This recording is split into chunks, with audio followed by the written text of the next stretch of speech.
पाकिस्तान में breast cancer बहुत common है और तकरीबन सालाना तौर पर 50,000 खवातीन की ब्रेस्ट कैंसर की वजह से डेथ हो जाती है और ऐसे बहुत सारे केसेस हैं जो ऑन रिकॉर्ड नहीं होते।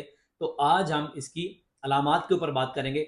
सबसे पहले यह है कि आपको छाती में गिल्टियों का महसूस होना।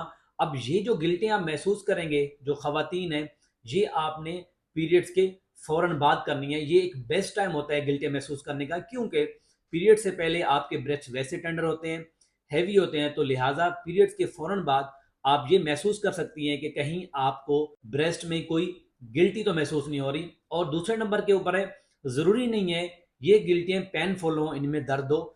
बहुत दफ़ा ऐसे देखा गया है कि जो कैंसर के इनिशियल सिम्टम होती हैं या जो अलामात होती हैं उसमें जो गिल्टी होती है वो पेनफुल नहीं होती, एडवांस स्टेज के ऊपर जाके ये पेनफुल हो जाती हैं। और तीसरे नंबर के ऊपर होता है आपके ब्रेस्ट के साइज में चेंजेस का आना। अब इसका मकसद यह है कि जब आपका एक ब्रेस्ट या दूसरा ब्रेस्ट है उनमें किसी तरीके से तब्दीली आना, एक ब्रेस्ट का बड़ा हो जाना, दूसरे का बड़ा ना होना, तो ये अलामत भी ये शो करता है कि हो सकता है, पॉसिबिलिटी है कि कहीं पे ब्रेस्ट कैंसर की अलामत ना हो। और चौथे नंबर के ऊपर है छाती की जल्द में तब्दीली का महसूस होना। अब मोस्टली ये होता है कि छाती की जो जल्द होती है या तो वो लाल हो जाती है या वो चिपक जाती है या वो सख्त हो जाती है। अगर इस तरीके से खुदा न खास्ता अलामत हैं तो आपने अपने डॉक्टर को लाजमी